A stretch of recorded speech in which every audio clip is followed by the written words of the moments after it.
Di pesisir selatan Jawa itu sedang dibangun jalur Pansela, pantai selatan. Nah, ternyata hal yang tidak pernah diberitakan adalah sepanjang pembangunan jalan terjadi banyak sekali hal tidak logis yang terjadi. Kesurupan massal, pohon yang tidak mau dipotong. Dan aku dapat dari teman-teman di Gunung Kidul sana, mereka bercerita bahwa Tita, kamu harus tahu di Gunung Kidul tuh ada pohon yang nggak mau dipotong.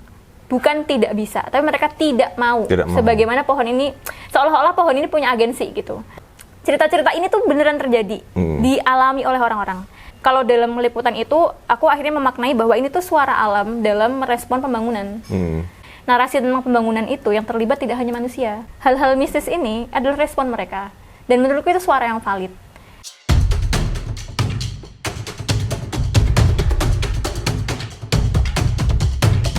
Mengupas ragam cara berkelanjutan dalam kehidupan. Saya Kiki Nasution, inilah Sabda Bumi. Renungan untuk peradaban. Apakah manusia sudah kehilangan makna? Di era di mana pemikiran barat semakin menjalar dan menyeragamkan pemikiran kita semua, relevansi pandangan tradisional semakin dikesampingkan. Tidak kebetulan seiring pudar budaya dan pengetahuan tradisional, maka kerusakan lingkungan juga semakin parah. Bagaimana kita menjembatani pesan dan ilmu leluhur sambil memeluk pengetahuan ilmiah? Mengapa perjuangan masyarakat adat adalah perjuangan kita semua? Di episode ini, kita berdialog dengan Titah Awe untuk membahas interseksionalitas kerusakan lingkungan dengan kerusakan batin manusia.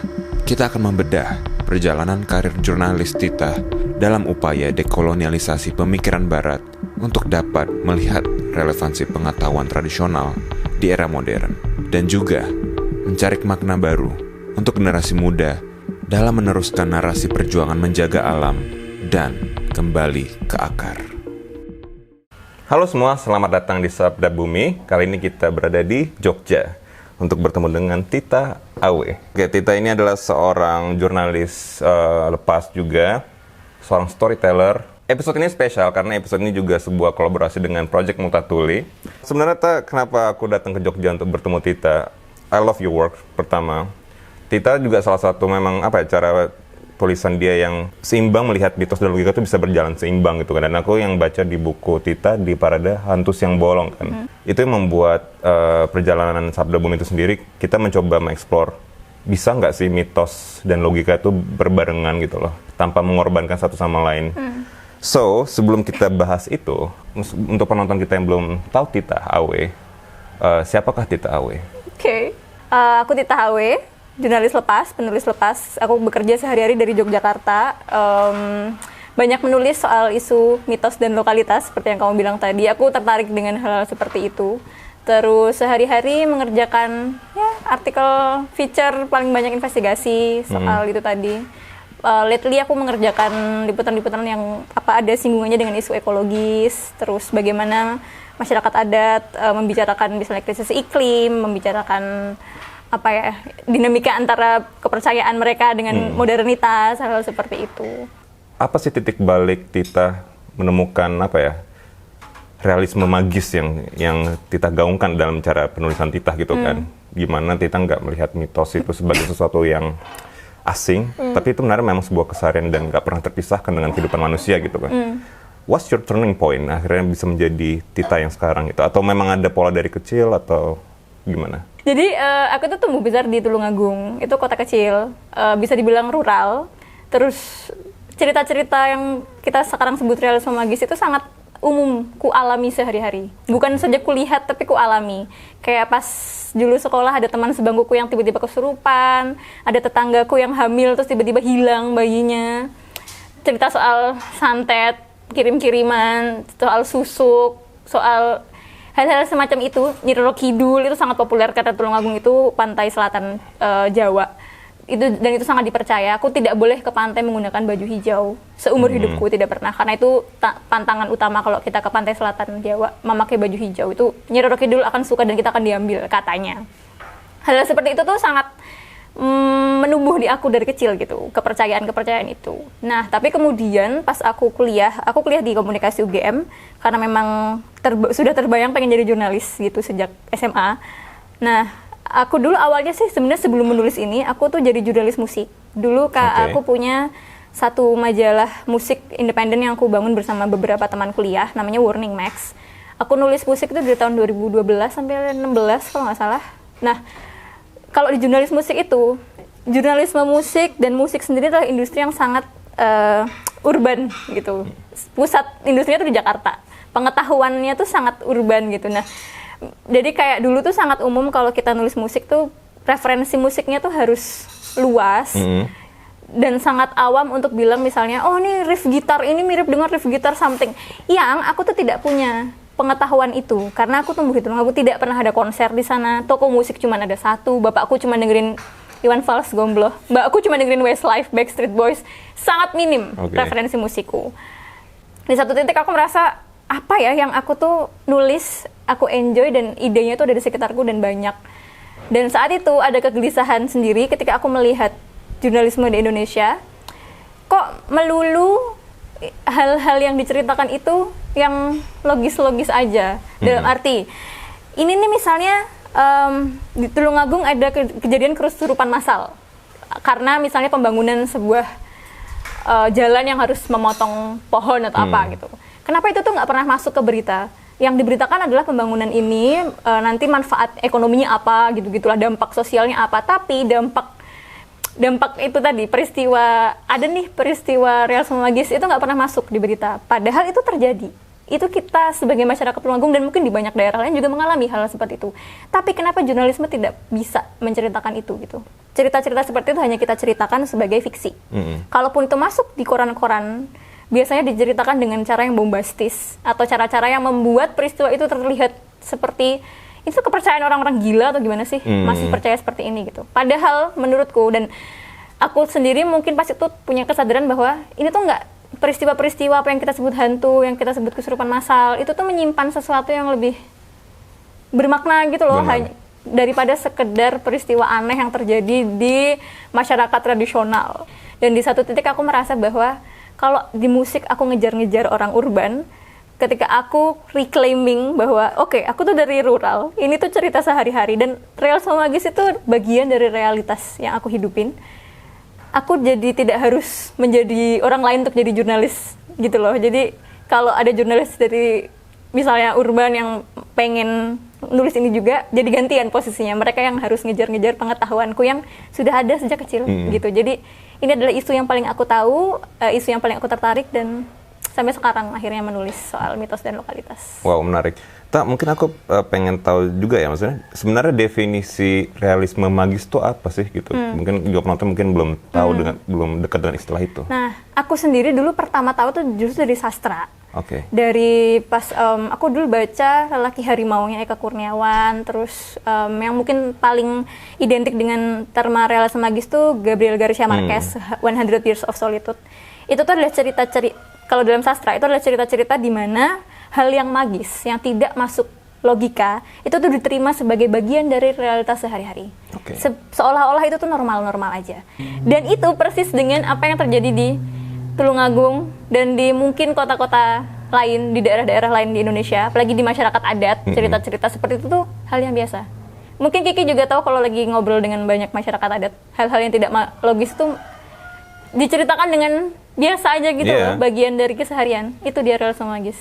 Di mana magis menjadi bagian dari realitas sehari-hari. Benar-benar. Gitu.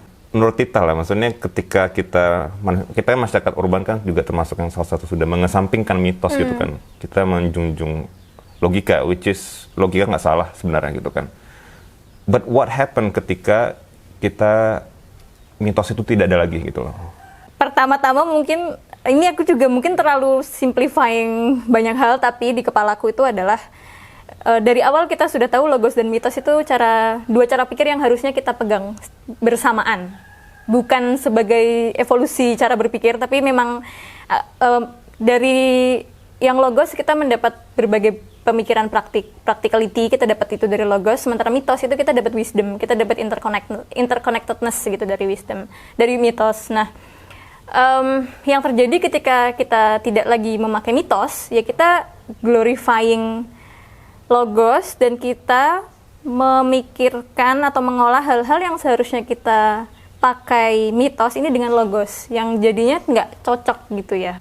Dulu di masyarakat adat salah satunya ya, itu tuh aku melihat mereka sangat memakai cara pikir mitos dalam arti mereka melihat sekeliling mereka itu hidup, makanya mereka punya banyak ritual, mereka punya mantra-mantra, mereka punya banyak hal lah untuk berkomunikasi dengan another beings gitu. Mereka tidak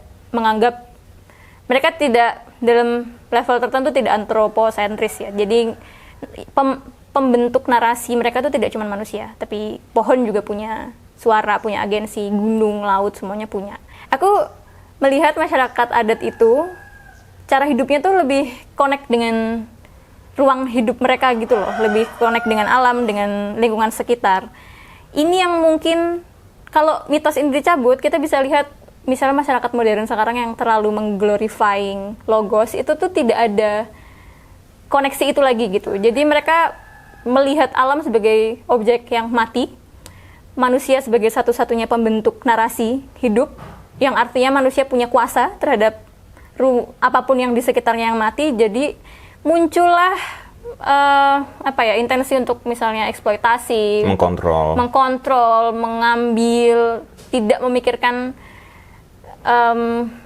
makhluk-makhluk lain di sekitar mereka. Another being itu nggak dipikirkan gitu. Jadi sangat antroposen dan jadi sangat kering in a way dalam koneksi dengan hal sekitarnya.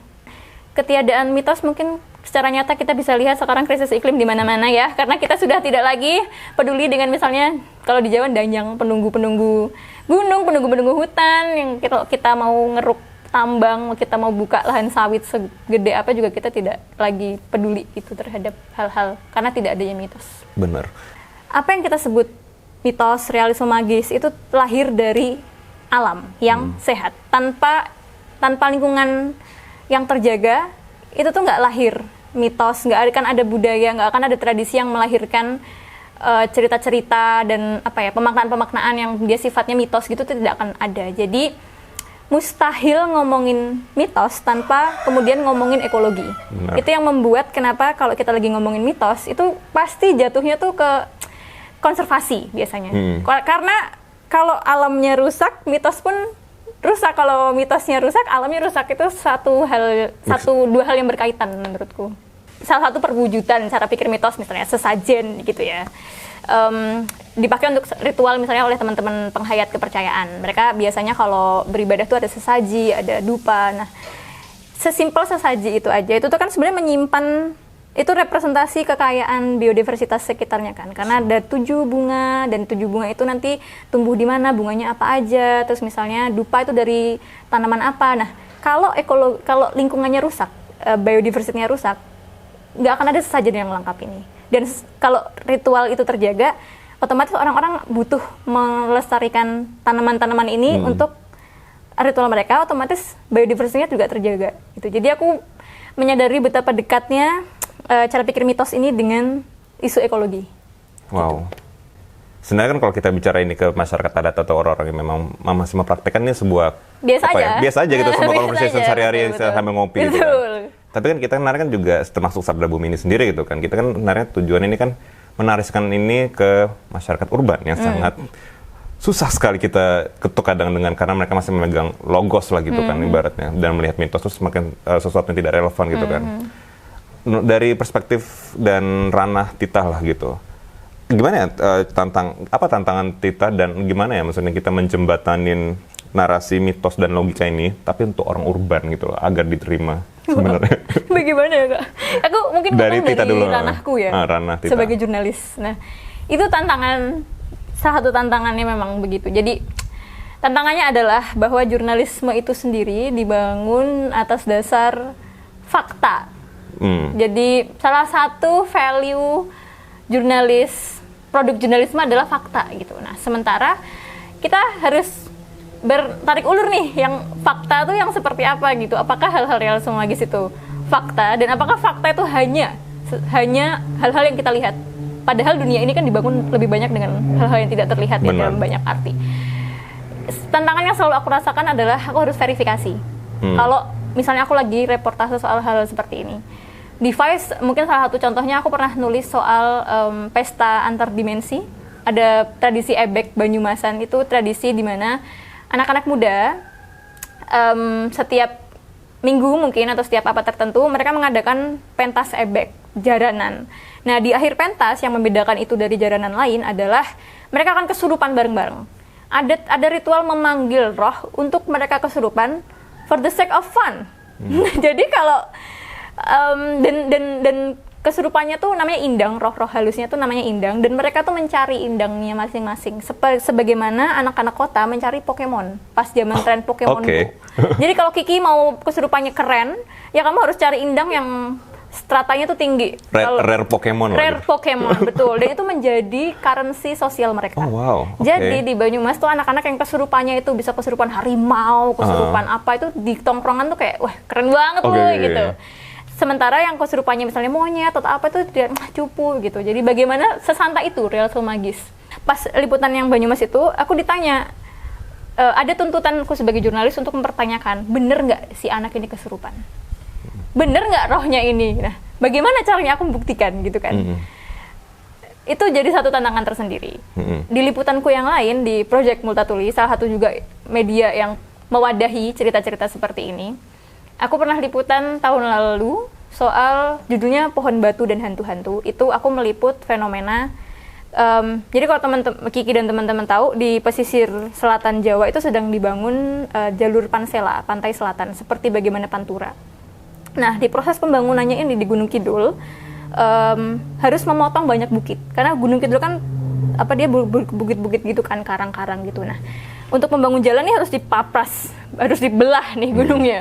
Nah, ternyata hal yang tidak pernah diberitakan adalah sepanjang pembangunan jalan terjadi banyak sekali hal tidak logis yang terjadi. Kesurupan massal, pohon yang tidak mau dipotong. Dan aku dapat dari teman-teman di Gunung Kidul sana, mereka bercerita bahwa Tita, kamu harus tahu di Gunung Kidul tuh ada pohon yang nggak mau dipotong. Bukan tidak bisa, tapi mereka tidak mau. Sebagaimana pohon ini, seolah-olah pohon ini punya agensi gitu. Terus misalnya ada gunung yang tidak bisa atau tidak mau diledakkan gitu-gitu. Nah, cerita-cerita ini tuh beneran terjadi, dialami oleh orang-orang. Tapi kemudian, dan menurutku ini menyimpan makna gitu. Kalau dalam liputan itu, aku akhirnya memaknai bahwa ini tuh suara alam dalam merespon pembangunan. Tidak, kalau gimana ya, kesurupan massal ini dan pohon yang nggak mau ditebang itu tuh kita harus menganggap itu sebagai satu suara yang valid juga loh gitu. Jadi narasi tentang pembangunan itu yang terlibat tidak hanya manusia, karena kalau kamu bangun ya gunung kamu belah, pohon kamu ini ya mereka juga punya. Kalau kita menganggap mereka hidup, mereka akhirnya punya respon dong. Nah, hal-hal mistis ini adalah respon mereka. Dan menurutku itu suara yang valid. Nah, ketika aku menulis itu dalam kerangka jurnalisme, aku dituntut untuk memverifikasi. Mana yang logis, mana yang bisa dibuktikan, mana yang bisa diukur. Sementara banyak cerita-cerita begitu yang tidak bisa dikuantifikasi. Benar. Itu tuh cerita-cerita yang terjadi, nyata, tapi berupa pengalaman dan kadang-kadang diukurnya bukan dengan rasio, tapi dengan rasa. Kita mengalami itu dengan imajinasi, bukan dengan logika gitu. Jadi yang kulakukan ketika misalnya membuat reportase seperti itu adalah apa yang seperti di Parade Hantu, aku menyediakan ruang untuk pembacaku menentukan sendiri. Jadi di reportaseku aku tidak pernah bilang bahwa yang mistis ini tuh fakta loh, yang ini tuh gini gitu. Nah, aku hanya menyampaikan ini dia, ada cerita seperti ini, ada pendukungnya seperti ini, terus ada ruang kosong untuk pembacaku sendiri. Karena secara pribadi aku juga menikmati tulisan-tulisan yang masih menyediakan space untuk pembaca itu terlibat di tulisan gitu, dengan cara memutuskan sendiri, oh ini cerita bener atau enggak. Ruang untuk mereka merenungkan ruang sendiri. Untuk mereka merenungkan sendiri. Jadi kayak tulisanku tuh nggak yang saklek bener gitu. Ada ruang kosong untuk pembacaku menentukan. Nah, dan aku merasakan sendiri bagaimana tulisan-tulisanku tuh juga nggak selalu diterima dengan baik gitu oleh pembaca. Pernah mendapat beberapa komentar-komentar di Twitter yang kayak, oh jurnalis skizofrenik, nggak bacaan Malaka gitu. Udah gila nih gitu-gitu. Tapi menurutku enggak gitu, bukan enggak sih, ya terserah mereka bilang begitu, tapi aku tuh yakin bahwa apa yang aku suarakan itu punya makna sesuatu gitu. Gitu sih, ya kalau dalam konteks jurnalisme. Jadi aku kemarin lagi baca buku namanya Fresh Banana Leaves. Itu sebuah karya dari Jessica Hernandez. Dia ada istilah yang aku suka dia gaungkan sekarang, yaitu adalah indigenous science, gitu kan. Kenapa dia lebih suka menggunakan kata indigenous science? Karena kalau dia bilang kalau misalnya kita menggunakan istilah traditional knowledge atau traditional ecological knowledge yang memang biasa di buku-buku etnografi, itu kita macam ada kayak notion kita melihat itu sesuatu yang masa lampau, gitu. Sesuatu yang ya udah ini tradisi masa lalu gitu kan, masa sekarang ya science gitu kan. Tapi ketika kita menggunakan indigenous science ya indigenous juga gitu, nggak cuma science barat gitu kan. Dan salah satunya yang mungkin kalau aku temukan tuh di Baduy, di Kanekes kan. Misalnya mereka ya seperti Dedemit dan Dangyang itu kan sebenarnya roh hutan kan. Ketika misalnya hutan rumah mereka dihancurkan, itu kan membuat mereka marah dan akhirnya menyerang pemukiman terdekat. Akhirnya terjadilah penyakit di pemukiman terdekat ini gara-gara lingkungannya rusak di sekitar itu.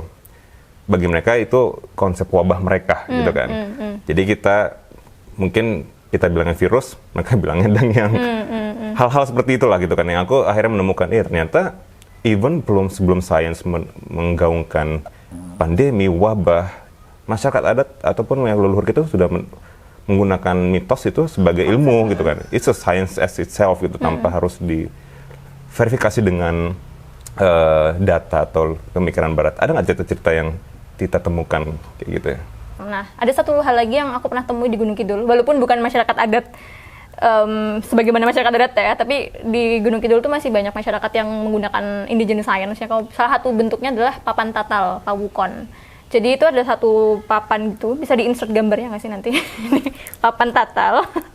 Itu dia kayak kotak-kotak gitu, titik-titik-titik, yang itu tuh dipakai masyarakat untuk menghitung hari-hari tanam padi, hari panen, kapan waktu baik untuk pindah rumah, kapan waktu baik untuk hari ini kamu tidak boleh pergi ke arah barat selatan, kamu tidak boleh pergi ke utara karena begini-begini. Sampai aku pernah bertemu satu juru kunci yang aku liputan di Gunung Kidul tadi, namanya Basaido. Dia itu cerita bahwa di tahun 2020 sebelum pandemi COVID, itu tuh dia tahu bahwa akan ada wabah karena dia lihat di papan itu. Nah, dia pikir wabahnya hanya terjadi satu desa, tapi ternyata kan boom, satu dunia ternyata ya. Nah, terus aku nanya, oh ternyata ini tuh masih relevan ya sampai sekarang. Bahkan ketika iklim cuaca sudah nggak bagus, sudah berubah, itu tetap relevan ya? Masih, dia bilang. Nah, itu menurutku pengetahuan seperti itu tuh menunjukkan bahwa ya mitos itu tuh melihat pola. Anggapan yang mungkin paling umum adalah bahwa mitos itu berlawanan dengan sains. Itu anggapan yang paling umum kan. Ketika mitos itu banyak kan kita temukan di budaya, akhirnya dianggap hal-hal yang berbau kebudayaan ini bukan ilmu pengetahuan. Padahal dasarnya budaya itu juga pengetahuan. Bahasa itu sistem pengetahuan yang paling dasar, itu pola gitu. Jadi aku merasa bahwa anggapan membinarkan si mitos dan sains itu adalah anggapan yang sangat kurang ajar dan simplifying banyak hal, karena aku melihat bagaimana masyarakat adat dan masyarakat tradisional tuh mempelajari pola dalam alam, dan itu sudah terjadi, itu berulang-ulang dari mulai waktu yang kita nggak kebayang kapan, dan itu kan terjadi pengujian ya selama itu sampai itu terumus dalam sebuah misalnya mitos, sebuah cerita, sebuah pengetahuan adat, dan itu tuh sains sendiri gitu. Dan di dalam banyak konteks pengetahuan adat tuh jauh lebih kontekstual. Benar. Dan lebih lebih ramah lingkungan ya ketimbang misalnya pengetahuan yang dia lahir dari, dalam hal ini pengetahuan barat yang berbasis pada logika gitu. Jauh lebih kontekstual di banyak tempat, di tiap-tiap tempatnya. Dan sekarang kita tinggal kritisi aja nih, sebenarnya siapa sih yang membuat cara pikir mitos ini jadi minoritas di sistem pengetahuan kita sekarang gitu. Kalau kita tadi ada anggapan bahwa oh ya mitos itu bukan sistem pengetahuan, jangan-jangan memang ada yang secara sistem membentuk kita berpikir seperti itu. Dan apakah itu gitu? Kita bisa track dalam misalnya beberapa ratus tahun terakhir, ilmu pengetahuan baru lahir baru-baru dalam skala waktu sejarah yang panjang ya. Ilmu pengetahuan yang mengglorifikasi logika itu baru lahir beberapa ratus tahun ini aja, revolusi industri dan lain-lain. Sebelum itu ya kebanyakan dari kita menggunakan sistem pengetahuan mitos, dan yang membuat kita berbalik terus menghilangkan mitos, yang membawanya adalah harus kolonialisme. Jadi ketika aku banyak mulai liputan soal realisme magis, itu juga membuatku mau tidak mau belajar soal dekolonisasi gitu, karena kemudian aku punya kesadaran untuk, mungkin kamu juga punya kesadaran bahwa mitos ini tuh menyimpan banyak indigenous science. Banyak pengetahuan adat yang sebenarnya relevan, dan apalagi sekarang saat krisis iklim. Yang mana krisis iklim itu kan masalah semua spesies sih. Kalau itu kita pecahkan hanya dengan ilmu spesies manusia saja, aduh mohon maaf harapannya kecil gitu. Tapi ketika kita pakai mitos yang itu berbasis pada keterhubungan antar spesies, aku merasa masih ada harapan di situ gitu. Ibuku punya koleksi anggrek di rumahnya. Setiap sore dia akan menyirami anggrek-anggrek itu sambil ngobrol. Nah itu tuh artikel ini tuh ditulis ketika aku memang harus berada di rumah lama karena sakit pas itu. Terus aku mendengar sayup-sayup ibuku ngobrol, terus Mami ngobrol sama siapa? Aku manggilin Mami. Mami ngobrol sama siapa sih gitu? Sama anggrekku gitu. Terus kayak, emang anggrek bisa denger kalau Mami ngomong apa? Emang bisa ngerti? Terus kata Mami, bisa gitu. Terus aku kayak, oh apakah iya gitu. Terus akhirnya riset, baca-baca, dan ada satu buku pas itu yang menurutku jadi salah satu kitab suciku gitu ya. Judulnya The Secret Life of Plants. Peter Tompkins, dia oleh orang-orang akademisi disebut pseudoscience, tapi menurutku justru buku ini yang menjembatani antara ilmu tanaman dan budaya dan spiritualitas. Dia holistik gitu loh penjelasannya. Jadi dia menjelaskan salah satunya soal kita tuh sering menganggap tanaman itu sesuatu yang pasif karena dia tidak gerak dan tidak punya organ mendengar seperti kita, telinga. Tapi penelitian-penelitian di buku itu membuktikan bahwa jangan-jangan justru organ kita itu yang membatasi pendengaran kita. Karena kita punya organ khusus untuk mendengar, kita hanya bisa mendengar frekuensi tertentu sampai tertentu. Bagaimana kalau tumbuhan itu seluruh bagian tubuhnya bisa mendengar? Bukankah mereka yang lebih canggih dalam mendengar segala sesuatu? Suara-suara yang mungkin kita nggak sanggup dengar.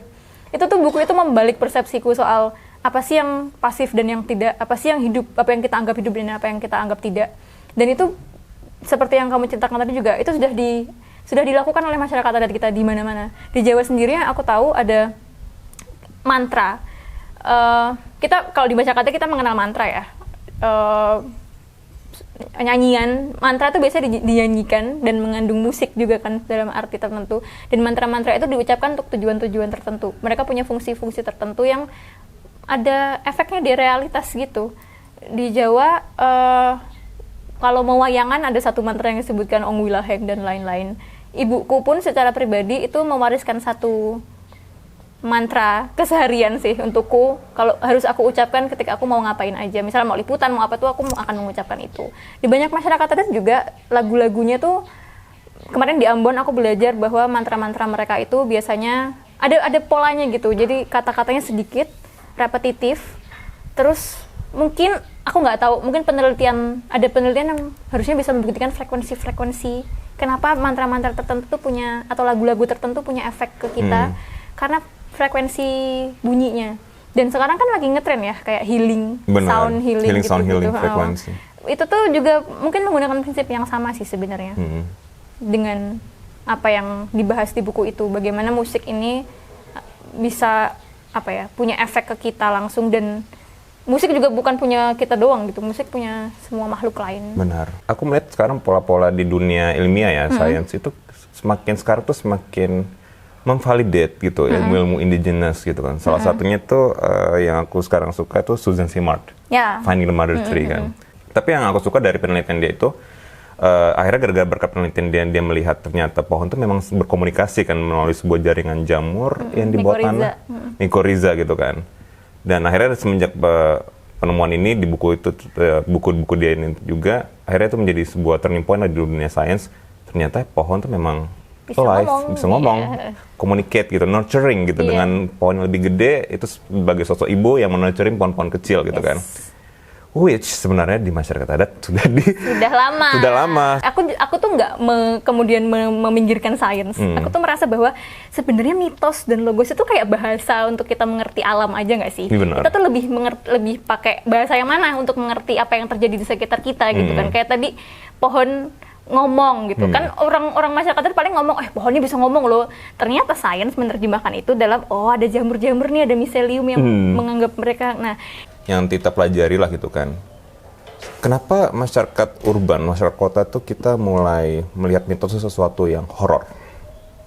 Selain karena sistem pengetahuan yang dijejalkan kita lewat sekolah-sekolah itu memang somehow mengglorifikasi logika, aku rasa itu dosa besarnya adalah karena pop culture, karena film-film dan sutradara-sutradara film horor kita. Yang sedihnya itu adalah film-film yang kita tahu paling laris di Indonesia ya, film-film horor. Tapi itu tuh itu juga jadi kalau bahasanya geleh ya, keberatanku juga karena setiap melihat film-film horor itu memakai unsur-unsur budaya, tradisi untuk cerita mereka gitu. Jadi wayang apa, sinden gaib lah, terus jadi sebut judul. Banyak ya film-film horor kita tanpa kita menyebutkan satu persatu judulnya, tapi yang garis besarnya itu adalah mendemonisasi tradisi kita sendiri. Jadi kalau kita sekarang, kalau masyarakat urban yang tidak mencari tahu lebih dalam soal masyarakat adat akan otomatis kayak denger gamelan dikit, wah ada hantu, ada ritual sedikit, aduh takut banget, mau nyekar pakai bunga, aduh ini tuh musyrik, syirik, bukan, ini tidak beragama, memanggil roh-roh halus kayak wah itu ritual exorcism bla bla bla jahat gitu-gitu. Mereka nggak tahu aja kalau misalnya di kerajaan Tidore, aku punya teman dari sana. Setiap tahun mereka punya semacam ritual seperti Dias de los Muertos, tapi versi lokal. Jadi mereka berkumpul dan memanggil roh-roh leluhur mereka dalam situasi yang akrab, tidak yang sakral mistis gitu, tapi kayak memanggil roh kemudian cucuku sudah besar gitu-gitu, yang kayak ini obat sakit ini obatnya apa ya kayak gitu-gitu. Mereka nanya, ngobrolnya dengan sangat santai sebagaimana dengan orang biasa aja gitu. Jadi ritual pemanggilan roh itu sebenarnya sangat biasa, umum dilakukan oleh masyarakat adat kita, mungkin ya masyarakat tradisional. Aku sih melihatnya itu sebagai kekayaan pengetahuan dan kemampuan kita sebagai manusia ya. Jangan-jangan itu tandanya mereka menggunakan lebih banyak kapasitas otak mereka loh ketimbang masyarakat modern kita. Dan kita dengan sedihnya karena film-film horor dan cerita-cerita dan channel-channel YouTube yang penuh dengan keserupan seram itu membuat kita berpikir itu tuh sekedar hantu yang seram saja gitu. Nah, kupikir salah satu dampak minimnya kemampuan kita berimajinasi sekarang itu bisa dilihat dari kalau aku lagi nulis reportase yang agak-agak memprotes pembangunan, bukan memprotes, mengkritisi pembangunan gitu. Itu tuh sering aku dapat komentar yang kayak, oh jadi kamu tuh tidak setuju ya kalau satu daerah itu maju. Oh, kamu menolak pembangunan ya. Kamu menolak peradaban yang progresif ya. Kamu pengennya tetap kita tuh hidup dalam keterbelakangan gitu ya. Komentar-komentar itu menurutku tuh menunjukkan betapa tidak imajinatifnya kita untuk bisa membayangkan jenis atau bentuk pembangunan yang lebih ramah alam. Jadi seolah-olah yang kita sebut pembangunan tuh harus merusak alam gitu. Itu satu-satunya imajinasi kita. Kalau Vandana Shiva nyebutnya monoculture of mind. Jadi kita semua dibuat untuk berpikir seperti itu saja. Padahal kalau kita imajinatif nih ya, kita bisa kok memikirkan, kan cara membangun nggak cuma satu. Kenapa kita nggak bisa memikirkan cara membangun lain yang lebih menghormati alam juga gitu. Dan kalau ditanya kayak apa, ya mungkin bukan tugasku ya, karena aku jurnalis, kita bisa tanya itu ke orang-orang yang ahlinya dan kita tuntut mereka untuk bisa nggak nemu cara lain yang bisa membangun peradaban kita lebih bagus tapi juga tidak mengorbankan alam gitu. Itu kupikir mulainya dari imajinasi juga. Pada akhirnya kita memang membutuhkan diversitas tuh nggak hanya sekedar spesies ya, tapi diversitas pemikiran tuh juga penting. Betul, dalam segala bentuknya. Benar. Mungkin salah satu yang aku juga temukan ya di inspired aku juga gitu dari beberapa artikel serial masyarakat ada di Project Multatuli. Itu aku temukan beberapa artikel tuh ternyata perempuan tuh sangat berpengaruh banget dalam perjuangan lingkungan gitu, khususnya dalam perempuan adat gitu kan. Salah satu contohnya ada artikel yang perempuan adat Kampung Menteng di Tualang Pusu yang bertahan hidup dan melawan dengan menanam Non-Violence Act gitu kan untuk memperjuangkan hak hidup mereka. Dan atau mama-mama di Lembah Grime di Jayapura gitu kan yang bergerak untuk menjaga tanah adatnya dari gempuran sawit gitu kan. Ternyata, atau juga yang paling terkenal mungkin orang banyak tahu, Kartini Kendang yang melakukan aksi di depan istana dengan menaruh kaki di sebuah semen gitu kan. Ternyata perempuan atau ibu-ibu ini menjadi sebuah gerakan apa ya, maksudnya kayak mereka part of the big change of environmental stories gitu. Betul. Kan. So, ada nggak mungkin dari cerita-cerita Tita yang kayak apa ya, kayak mungkin cerita-cerita ekofeminis gitu, kok ternyata perempuan tuh sangat berperan penting banget dalam menjaga dan atau narasi lingkungan, perjuangan lingkungan. Aku suka liputan soal ibu-ibu di desa Siriaria di Batak yang dia cerita di artikel itu, kalau nggak salah openingnya dia buka dengan tahun 77 kalau nggak salah ada sekelompok ibu-ibu, sekelompok INA yang dia demo bersama di Batak sana untuk memprotes sebuah perusahaan gitu. Siang-siang mereka kumpul gitu, dan itu sangat mengingatkanku ke gerakan Chipko movement, di mana ibu-ibu di India memeluk pohon untuk melindungi tanah mereka dan tanaman mereka. Nah, selain itu aku pun juga selama liputan melihat banyak hal dalam konteks itu ya. Di Aceh aku pernah bertemu dengan sekelompok ibu-ibu yang membentuk namanya Empu Uten. Mereka kelompok Empu Uten tuh yang punya hutan. Jadi ibu-ibu di desa mereka pernah banjir bandang gede karena hutannya tuh dibabat oleh pembalak-pembalak kayu gitu. Terus kalau bapak-bapak yang maju patroli, pembalak kayunya tuh berantem sama bapak-bapak, kekerasan. Yang akhirnya disepakati ibu-ibu aja lah yang maju, karena kalau ibu-ibu yang maju untuk membela hutannya dan bertemu dengan para pembalak ini nggak akan berani ngelawan ibu-ibunya. Karena, dan ibu-ibu tuh kayak kekuatan ibu-ibu ya, diomelin, diceritain lah, kamu nih kalau nggak ada hutan nanti bahaya hidupmu segala macam. Nah, ternyata memang jauh lebih efektif ketika si ibu-ibu ini maju ke garda depan. Dan itu menurutku sangat masuk akal karena banyak riset yang sekarang sudah mengatakan perempuan dan anak-anak itu menerima dampak krisis iklim tidak setara dengan laki-laki. Jadi mereka tuh jauh lebih rentan dalam konteks krisis iklim. Itu yang membuat menurutku kenapa juga banyak gerakan-gerakan perempuan ketika kita ngomongin soal isu lingkungan. Ibu Kendeng tadi salah satunya menjadi concernku juga di liputan-liputan, dan aku sangat suka baca liputan-liputan yang narasumbernya itu perempuan, apalagi kalau kaitannya dengan masyarakat adat dan krisis iklim, karena mereka adalah korban pertama kalau iklim kita rusak. Aku juga pengen tahu juga sih, maksudnya buku yang salah satu kita lagi kerjakan adalah dengan Greenpeace, itu Hutan Adalah Mama, tentang masyarakat adat ibu-ibu di Papua ya gitu. Mungkin kita boleh cerita nggak sedikit dari background cerita ini? Ini tuh satu dari series buku litigasi iklim yang aku kerjakan tahun ini untuk Greenpeace Indonesia. Nah, yang buku ini itu menceritakan, sebenarnya aku meminjam cerita dari masyarakat suku Oyu yang sedang berjuang melawan perusahaan sawit. Dan menurutku terma Hutan Adalah Mama itu adalah cara paling bijaksana untuk mendeskripsikan bagaimana hubungan masyarakat adat dengan hutan mereka. Kalau kita membayangkan, kan di sini kita membayangkan, wah hutan tuh jauh ya, kita nggak punya imajinasi lah soal bagaimana hidup tuh tergantung dengan hutan. Tapi bagi masyarakat adat, hutan tuh benar-benar seperti ibu mereka gitu. Hutan memberi mereka makan, hutan memberi mereka obat, hutan memberi mereka tempat berlindung karena rumah mereka dibangun dari kayu, dari daun-daun, banyak hal. Hutan adalah identitas mereka karena seluruh kebudayaan mereka muncul dan dibuat dari elemen-elemen hutan di sekitar mereka. Hutan tuh kayak ibu, bener-bener kayak ibu gitu buat mereka. Nah, ketika aku riset buat buku ini, aku ngobrol dengan Pak Franky, juru bicara suku Oyu, dan dia menceritakanku beberapa kisah soal bagaimana ada tabib di suku Oyu tuh biasanya perempuan juga yang memegang pengetahuan soal sakit apa, obatnya apa, dan obatnya semuanya ada di hutan. Nah, dari cerita-ceritaku itu yang ku dapatkan, aku akhirnya membuat buku cerita ini. Secara garis besar tuh ceritanya adalah ada satu tokoh namanya Tera, terus ibunya tuh tiba-tiba sakit tanpa ada sebab. Kalau itu sering kita dengar ya di masyarakat adat, wah ada orang tiba-tiba sakit, apakah karena kualat atau apa gitu. Nah, ternyata di saat yang sama Tera menemukan hutannya tuh dirusak, hutan adatnya. Kemudian si Tera kecil ini mulailah mencari tahu ke neneknya yang seorang tabib bahwa, "Nek, ini kenapa sih ibuku tuh sakit?" "Oh, karena hutan dirusak." "Memangnya kenapa kalau hutan dirusak?" "Ya kalau hutan dirusak ya nggak ada obat lagi, nggak ada makanan sehat lagi."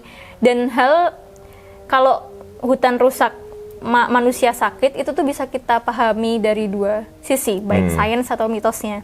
Di itu cerita itu tuh banyak beredar secara mitos yang bilang bahwa orangnya tiba-tiba sakit kualat ini dengan hutan, kamu motong pohon sembarangan kali gitu-gitu. Tapi secara sains itu sangat masuk akal karena makanan mereka, kebersihan air mereka, udara mereka itu semua ditopang oleh hutan yang masih bagus. Jadi kalau hutannya rusak, akan sangat masuk akal kalau masyarakatnya pun akan sakit.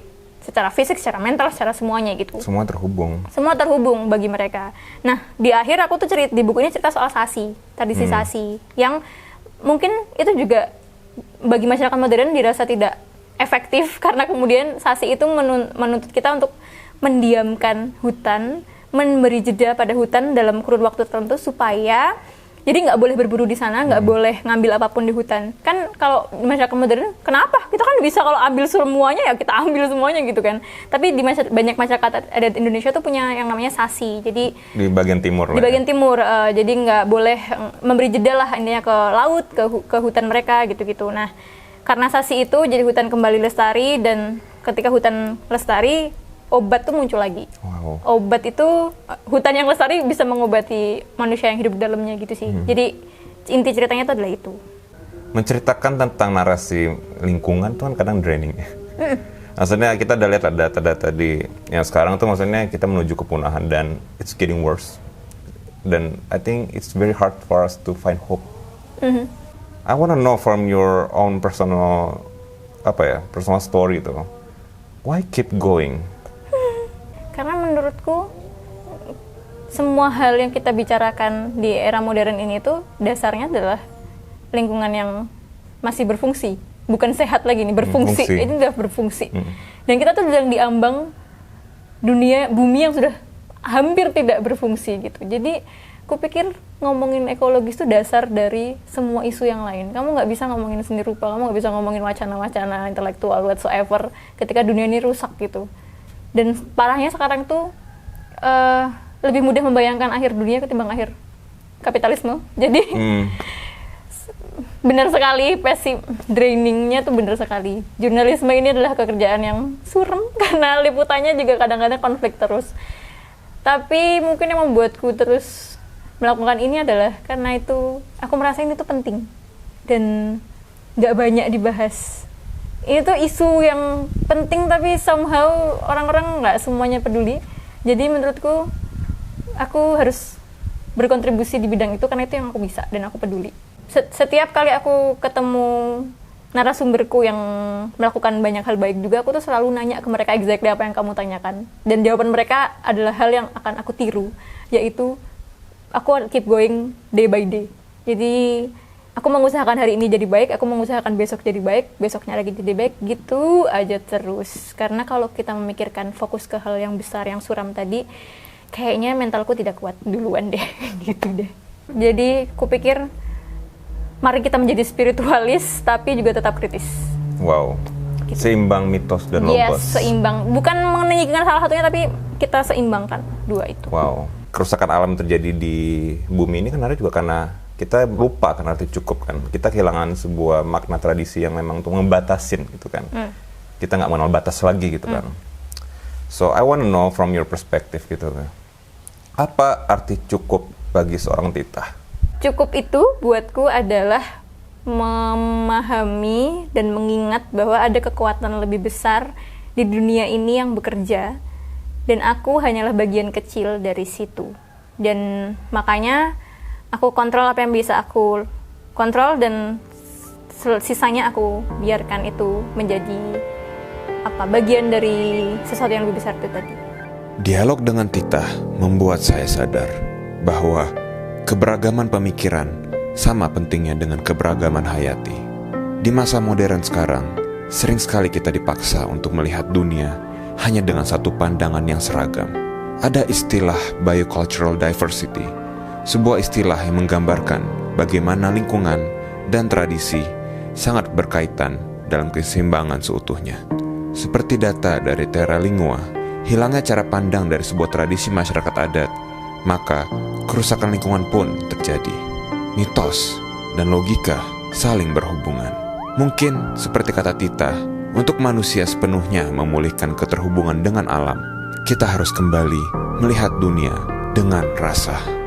Rasa untuk tahu kapan membiarkan logika berperan sesuai kadarnya. Rasa untuk sadar bahwa ruang dan waktu antar dimensi saling terhubung. Dan rasa untuk merayakan realisme magis agar simbol-simbol kembali memberikan arahan kehidupan manusia untuk pulang ke akarnya. Terima kasih banyak Tita sudah cerita hari ini. Sama-sama, Mas Oke, Kiki. teman-teman, mungkin kalau teman-teman ingin tahu lebih lanjut tentang tulisan Tita, bisa langsung beli Parade Hantus yang Bolong di toko buku terdekat. Yes. Di sini juga bisa lihat gitu. Buku ini masih ada juga di berbagai toko buku Masih. terdekat gitu kan ya. Mungkin nanti teman-teman bisa baca langsung di sini. Tapi mungkin teman-teman kalau misalnya bisa mau langsung baca, bisa langsung ke menuju Project Multatuli karena ada tulisan Tita juga yang berjudul Pohon Batu dan Hantu-Hantu. Ada beberapa liputanku sih, tapi mungkin yang nyambung dengan isu ini adalah Pohon Batu dan Hantu-Hantu. Project Multatuli juga menghadirkan berbagai laporan masyarakat adat lainnya, dari isu pangan, turisme, generasi, sampai perampasan wilayah adat.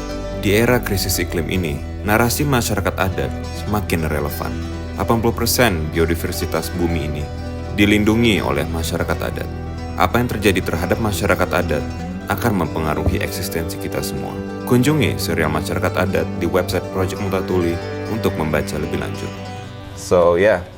thank you and see you on the next episode.